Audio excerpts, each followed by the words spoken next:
नाज़रीन, मातली में खानगी स्कूल में सकाफ़ती तकरीब मुनक़द कई वई, जंहिंमें शागिर्दनि टेबलोज़ पेश करे भरपूर दाद हासिल कयो।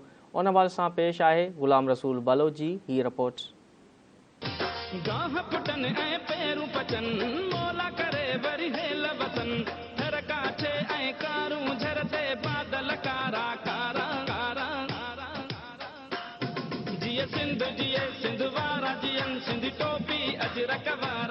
नाज़रीन, अॼु मातली न्यू पैराडाइज़ स्कूल में एक शानदार ऐं पुरवकार सकाफ़ती तकरीब मुनक़द कई वई आहे, जंहिंमें शागिर्द शागिर्दियाणियूं ऐं उस्ताद अजरकूं पाए पटका ॿधी प्रोग्राम में शिरकत करे रहिया आहिनि। उस्ताद ऐं शागिर्दनि खां पुछूं त सिंधी सकाफ़त खे हू कहिड़ी नज़र सां था ॾिसनि। सिंधी सकाफ़त सां इहे हर साल करणु घुरिजे, इहो तमामु सुठो आहे, छो त इन में ख़बर पवे थी त पंहिंजे कल्चर जे हवाले सां पंहिंजे सिंधियुनि जी छा आहे, ॿारनि खे बि मिले थो।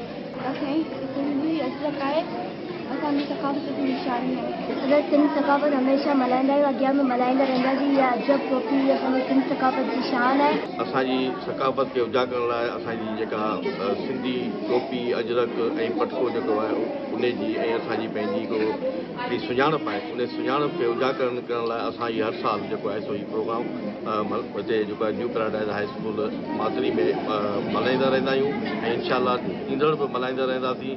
सकाफ़त जी थी त असांजी धरती जी सकाफ़त आहे, अजरक टोपी ऐं पटको जेको आहे असांजी सकाफ़त आहे। असां उहो ॾींहुं सभिनी सां गॾु मल्हाइण लाइ चाहियूं था ऐं न्यू पैराडाइज़ स्कूल बि उन सां गॾु आहे। नाज़रीन, उस्तादनि शागिर्दनि सकाफ़ती प्रोग्राम खे हिकु पुरवकार ऐं शानदार अंदाज़ में पेश कयो।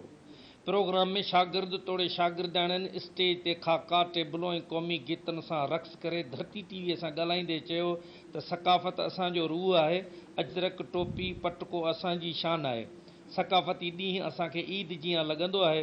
हुननि वधीक चयो त सकाफ़ती मेला सॼी सिंध में हमेशह थींदा रहनि, जीअं सॼी दुनिया खे ख़बर पवे त सिंधी सकाफ़त केतिरी ख़ूबसूरत आहे, छो त सकाफ़त मां ई क़ौमूं सुञातियूं वञनि थियूं।